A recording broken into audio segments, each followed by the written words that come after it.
오늘 여러분께 들려드릴 이야기는 정말 놀라운 반전이 있는 할머니의 이야기입니다. 이 이야기를 듣고 나면 아마 여러분도 깜짝 놀라게 될 거예요.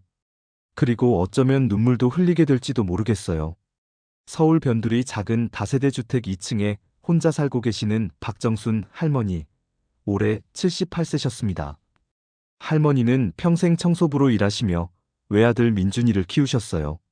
남편은 민준이가 중학생일 때 교통사고로 세상을 떠나셨고, 그 이후로는 할머니 혼자서 모든 걸 감당해야 했죠. 할머니는 참 대단한 분이셨어요. 남편이 세상을 떠난 후에도 절대 포기하지 않으셨거든요. 새벽부터 밤늦게까지 일하시면서도 항상 웃음을 잃지 않으셨어요. 동네 사람들은 할머니를 보며 저런 강인한 분이 어디 있나 하고 감탄하곤 했어요. 할머니는 새벽 4시에 일어나서 오피스텔 청소 일을 하고, 오후에는 지하철역 앞에서 김밥을 팔았어요. 손이 거칠어질 대로 거칠어졌지만 할머니는 절대 포기하지 않으셨어요. 오히려 더 열심히 일하셨죠. 우리 민준이만큼은 공부 잘해서 성공시키겠다는 마음 하나로 버텨오신 거였어요.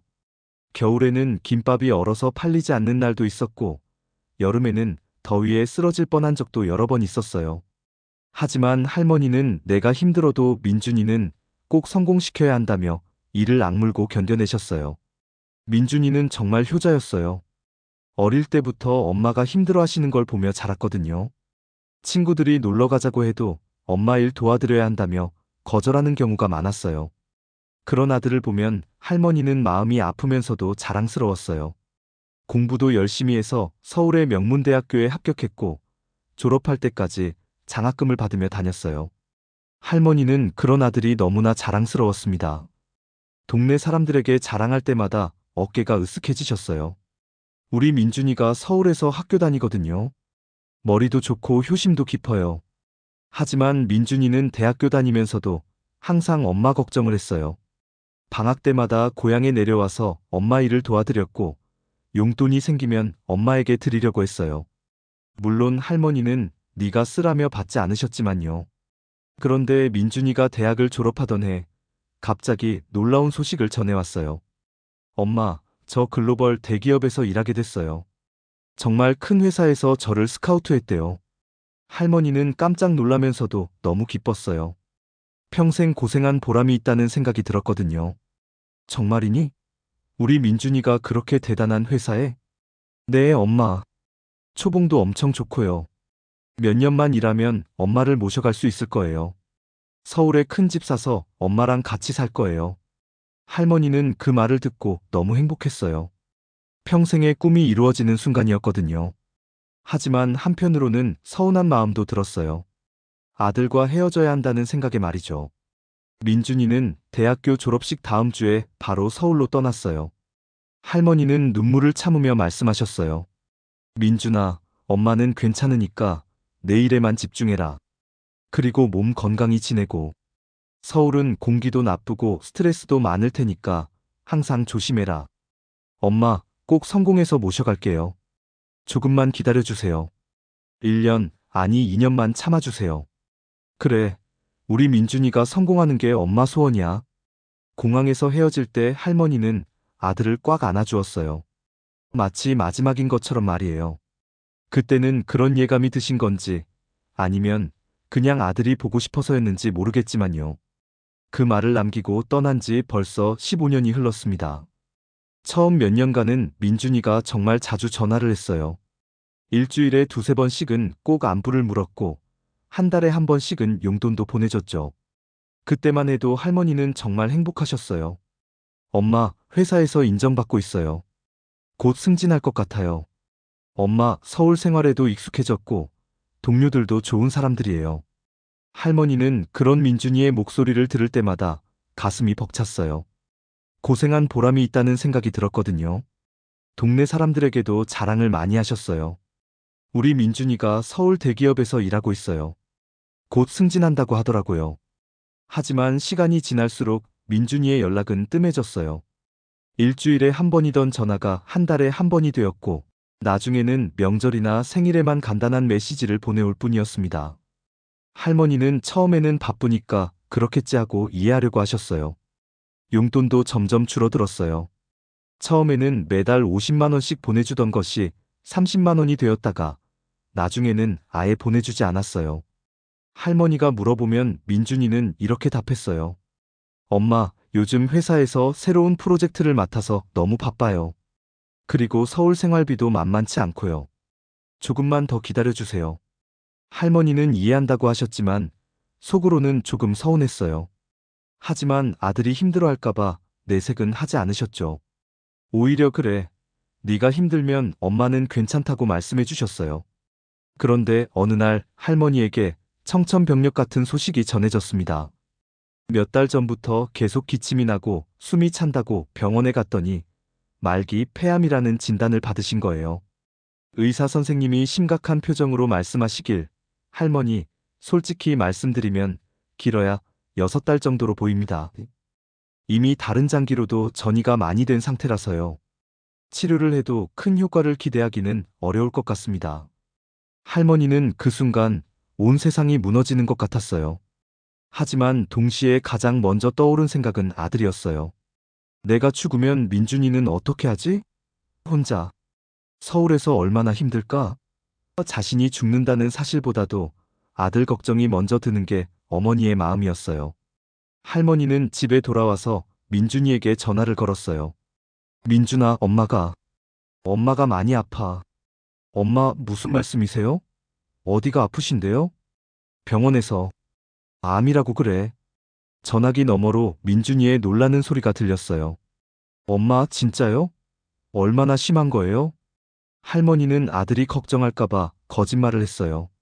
목소리를 최대한 밝게 만들면서요. 아직 초기라서 치료하면 괜찮을 거래. 너무 걱정하지 마. 엄마는 강하잖아. 엄마, 제가 당장 내려갈게요. 회사에 말해서 휴가 내고 갈게요. 할머니는 깜짝 놀라서 말렸어요. 안 돼. 네가 지금 중요한 일 하고 있다고 했잖아. 엄마는 정말 괜찮으니까 내일에만 집중해. 괜히 내일에 차질 생기면 어떻게 하니? 하지만 민준이의 반응은 할머니가 예상했던 것과 달랐어요. 뭔가 당황하는 것 같았거든요. 엄마, 지금 회사에서 정말 중요한 프로젝트를 맡고 있어요. 이걸 성공시키면 정말 큰 승진 기회가 올 거예요. 병원비는 송금해 드릴게요. 좋은 병원에서 치료받으세요. 할머니는 전화를 끊고 한참을 울었습니다. 사실 아들의 반응이 서운하기도 했지만 한편으로는 아들이 자신 때문에 일을 망치게 될까봐 걱정되었어요. 그리고 마음속으로 결심했어요. 더 이상 아들에게 짐이 되지 않겠다고.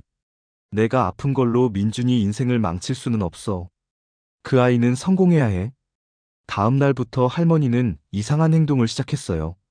먼저 은행에 가서 평생 모아온 적금을 모두 해지했어요.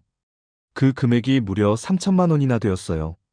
할머니가 평생 한 푼, 두 푼 모은 돈이었죠. 은행 직원이 물어봤어요. 할머니, 이렇게 큰 돈을 갑자기 찾으시는 특별한 이유가 있으신가요? 아들한테 줄 일이 있어서요. 그리고는 동네를 돌아다니기 시작했어요. 첫 번째로 간 곳은 동네에서 가장 맛있기로 소문난 빵집이었어요. 첫 번째로 간 곳은 빵집이었어요.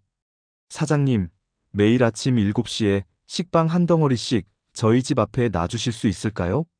석 달치 돈을 미리 드릴게요. 빵집 사장님은 의아해했어요. 할머니, 왜 그러세요? 아들이 곧 돌아올 예정인데 미리 준비해 놓으려고요. 그 다음에는 세탁소에 가셨어요. 사장님, 매주 목요일마다 제 빨래를 좀 해주실 수 있을까요? 역시 돈은 미리 드릴게요. 할머니, 갑자기 왜 그러세요? 평소에는 집에서 손빨래 하시던데요. 아들이 돌아오면 깔끔한 옷을 입혀주고 싶어서요. 제 손으로는 한계가 있잖아요. 세탁소 사장님도 할머니의 부탁을 들어주셨어요. 이렇게 할머니는 동네 곳곳을 다니며 이상한 부탁들을 하기 시작했어요. 첨가물 가게에는 일주일치 과일을, 정육점에는 고기를, 반찬 가게에는 각종 반찬을 미리 주문해 놓으셨죠. 모두 석 달치를 미리 계산하고요. 사장님, 우리 민준이가 곧 돌아올 건데 그때 맛있는 걸 해주고 싶어서요. 그 아이가 어릴 때부터 제가 만든 음식을 제일 좋아했거든요. 할머니는 어느 가게를 가시든 같은 말씀을 하셨어요. 그런데 이상한 건 할머니의 표정이었어요. 분명히 큰 돈을 쓰고 계시는데도 너무나 행복해 보이셨거든요. 동네 사람들은 수군거리기 시작했어요. 박 할머니가 요즘 이상하시네. 갑자기 왜 저러실까? 그런데 정작 할머니는 평소보다 더 밝은 표정이셨어요. 며칠 후 할머니는 동네 부동산에 가셔서 자신의 집을 팔겠다고 하셨어요. 그리고는 동네 교회 김 목사님을 찾아갔어요. 목사님, 제가 부탁드릴 일이 있어요. 할머니는 큰 봉투를 꺼내며 말씀하셨어요. 이 돈으로 제가 죽은 후에 우리 민준이가 하고 싶어 하는 일을 할 수 있도록 도와주세요. 김 목사님은 깜짝 놀랐어요. 할머니, 무슨 말씀을 하시는 거예요? 목사님, 저 얼마 못 삽니다. 그리고 이 편지는 정확히 3달 후에 제 아들에게 전해주세요. 할머니는 또 다른 봉투를 꺼냈어요. 제가 평생 살면서 가장 잘한 일이 우리 민준이를 낳은 거예요. 이제라도 도움이 되고 싶어요. 그로부터 할머니는 정말 마지막 준비를 시작했어요. 동네 사람들에게 하나씩 부탁을 하기 시작한 거예요. 먼저 경비 아저씨에게 갔어요. 아저씨, 제가 부탁이 있어요. 네, 할머니. 뭐든지 말씀하세요. 평소에 저희한테 잘해주셨는데요. 제가 없어진 후에 우리 민준이가 돌아오면 제가 미리 주문해 놓은 것들이 계속 배달될 거예요. 그걸 잘 받아주세요. 경비 아저씨는 할머니의 말이 이상했지만 그냥 들어주기로 했어요. 그리고 민준이가 힘들어하면 동네 분들에게 도움을 청하라고 말해주세요. 그 아이는 혼자서는 잘 못해요. 할머니는 또 빵집 사장님에게도 갔어요. 사장님, 제가 없어져도 우리 민준이에게 계속 빵을 갖다 주세요. 그 아이가 아침을 굶으면 안 되거든요. 어릴 때부터 아침 안 먹으면 기운이 없어해요. 할머니, 어디 가시는 건가요? 갑자기 왜 이런 말씀을? 먼 곳으로 여행을 가게 될 것 같아요. 오래 돌아오지 못할 거예요. 세탁소, 첨가물 가게, 반찬 가게까지. 할머니는 모든 곳을 돌아다니며 같은 부탁을 했어요. 그리고 마지막에는 꼭 이런 말씀을 덧붙이셨어요. 우리 민준이는 정말 좋은 아이예요. 혼자서는 좀 서툴지만 마음은 따뜻한 아이거든요. 부탁드릴게요. 그로부터 2달이 지났습니다. 할머니의 병은 점점 악화되어 갔어요. 어느 날 아침 할머니가 평소처럼 새벽에 일어나 김밥을 만들다가 갑자기 쓰러졌어요. 이웃집 박 아주머니가 할머니 집에서 나는 이상한 소리를 듣고 찾아갔다가 발견한 거였어요. 어머, 할머니. 할머니, 정신 차리세요. 박 아주머니는 급히 119에 신고했고 할머니는 응급차로 병원에 실려갔어요. 하지만 이미 너무 늦었어요. 할머니는 병원에서 사흘 동안 의식을 잃은 채로 계시다가 조용히 세상을 떠나셨습니다. 마지막까지도 할머니는 민준이 이름을 부르셨다고 해요. 민준아, 엄마가 미안해. 민준이는 병원에서 급히 연락을 받고 고향으로 내려왔어요. 하지만 이미 늦었어요. 할머니는 이미 차가운 주검이 되어 계셨죠. 영안실에서 어머니를 본 민준이는 그제서야 후회가 밀려왔어요. 내가 엄마를 너무 홀대했구나. 엄마가 아프다고 했을 때 달려왔어야 했는데. 마지막에 한 번이라도 얼굴을 보여드릴걸. 장례식장에서 민준이는 죄책감에 시달렸습니다. 자신이 서울에서 거짓말을 하며 살았던 것도, 어머니가 아프다고 했을 때 달려오지 않은 것도 모든 게 후회되었어요. 장례를 치르는 동안 정말 많은 사람들이 찾아왔어요. 동네 사람들뿐만 아니라 할머니가 청소일을 했던 회사 사람들, 김밥을 사 먹던 단골 손님들까지. 민준이는 어머니가 이렇게 많은 사람들에게 사랑받고 계셨다는 걸 그때서야 알았어요. 할머니는 정말 좋은 분이셨어요. 항상 밝으시고 친절하셨죠. 아드님 자랑을 정말 많이 하셨어요. 얼마나 자랑스러워 하셨는지 몰라요. 할머니 김밥이 정말 맛있었는데 이제 못 먹는다니 너무 아쉬워요. 한 할아버지는 눈물을 흘리며 말씀하셨어요. 할머니가 돌아가시기 전에 저한테 그러시더라고요. 민준이가 정말 착한 아이라고, 잘못된 게 없다고. 단지 자신 때문에 그 아이가 힘들어하는 게 마음 아프다고 하시면서요. 민준이는 그 말을 듣고 더욱 마음이 아팠어요. 어머니가 자신을 얼마나 걱정하고 계셨는지 새삼 느껴졌거든요. 장례가 끝난 후 민준이는 어머니가 살던 집을 정리하기 시작했어요. 집은 작았지만 구석구석 어머니의 정성이 느껴졌어요. 낡은 가구들도 모두 깨끗하게 정리되어 있었고, 민준이의 어린 시절 사진들도 소중히 보관되어 있었어요. 그런데 이상한 일이 생겼습니다. 다음 날 아침 7시가 되자 빵집에서 빵을 가져다 줬어요. 할머니께서 미리 주문해 놓으신 건데, 아드님이 돌아올 거라면서 3달 전에 주문하셨어요. 목요일이 되자 세탁소에서도 빨래를 가져가려고 했고, 첨가물 가게에서는 과일을, 반찬 가게에서는 각종 반찬을 갖다 줬어요. 민준이는 완전히 혼란스러웠어요. 이상하네. 엄마가 언제 이런 걸 다 주문해 놓으셨지? 그때 경비 아저씨가 찾아왔어요. 민준 씨, 할머니께서 돌아가시기 전에 저한테 말씀하신 게 있어요. 아드님이 돌아오시면 이런 것들이 계속 배달될 거라고, 잘 받아달라고요. 민준이는 가슴이 뭉클했어요. 어머니가 자신이 죽을 걸 알면서도 아들을 위해 이런 준비를 해놓으신 거였어요. 동네 사람들도 하나씩 찾아와서 할머니의 부탁을 전해줬어요. 할머니께서 그러시더라고요. 아드님이 힘들어하시면 저희가 도와드리라고요. 그런데 진짜 놀라운 일은 그 다음에 일어났습니다. 3달 후, 교회 김 목사님이 민준이에게 연락을 했어요. 민준 씨, 할머니께서 맡겨두신 편지가 있어요. 민준이는 급히 교회로 달려갔어요. 김 목사님이 건네준 편지를 열어보는 순간, 민준이는 충격을 받았습니다. 편지에는 이렇게 적혀 있었어요. 우리 민준아, 엄마 편지 잘 받았니?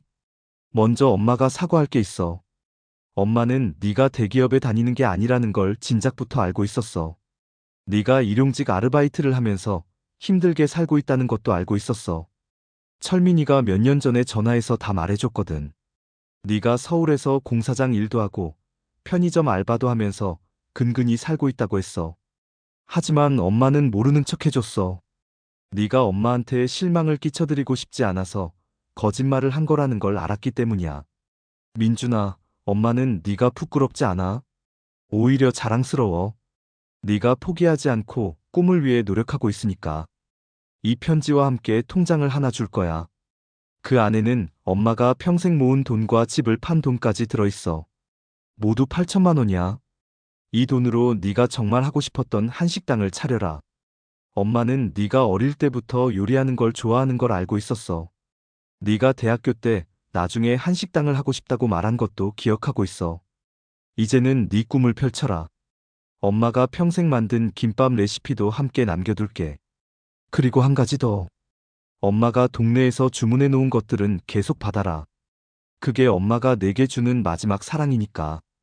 민준아, 엄마는 네가 태어난 날부터 지금까지 단 한순간도 너를 원망한 적이 없어. 네가 있어서 엄마는 행복했어. 이제 엄마 걱정 없이 마음껏 살아라. 네가 행복해야 엄마도 행복해. 사랑한다. 우리 민준아. 마이너스 엄마가 마이너스. 민준이는 편지를 읽으면서 펑펑 울기 시작했어요. 그제서야 모든 걸 깨달았거든요. 어머니는 자신의 상황을 다 알고 계셨고 자신을 위해 모든 걸 준비해 놓으셨던 거예요. 민준이는 그날부터 한국에 남기로 결심했어요. 그리고 어머니가 남겨주신 돈으로 작은 한식당을 차렸습니다. 가게 이름은 정순이네 김밥이었어요. 가게를 열던 날 동네 사람들이 모두 찾아왔어요. 할머니께서 얼마나 자랑스러워 하셨는지 몰라요.